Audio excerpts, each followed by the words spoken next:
আমাদের অনেকেরই একটি কমন সমস্যা হচ্ছে আমরা আমাদের বিভিন্ন পাসওয়ার্ডগুলো খুব সহজেই বলে যাই।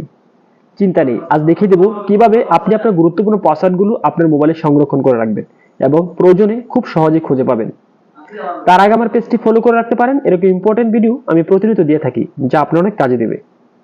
আমরা যারা আমাদের পাসওয়ার্ডগুলো মনে রাখতে পারি না তাদের জন্য আজকের এই ভিডিওটি। তো আপনার পাসওয়ার্ডগুলো আপনার মোবাইলে সংরক্ষণ করে রাখার জন্য প্রথমেই আপনি আপনার ফোন থেকে সেটিং অপশনে ক্লিক করুন। সেটিংসে ক্লিক করার পর স্ক্রোল করে নিচের দিকে চলে আসুন। এখানে গুগল বলে একটা অপশন দেখতে পাবেন, তার উপর ট্যাপ করে দিন।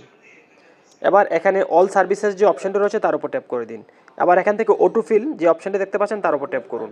এবার এখানে অটোফিল উইথ গুগল যে অপশনটা রয়েছে তার উপর ট্যাপ করে দিয়ে যদি এই অপশনটা আপনার অফ করা থাকে তাহলে সেই অপশানটি এখান থেকে অন করে দিতে হবে। এবার আপনার সেই কাঙ্ক্ষিত পাসওয়ার্ডটি খুঁজে বের করার জন্য গুগল পাসওয়ার্ড ম্যানেজার যে অপশানটি রয়েছে তার উপর ট্যাপ করে দিন। এবার আপনার যে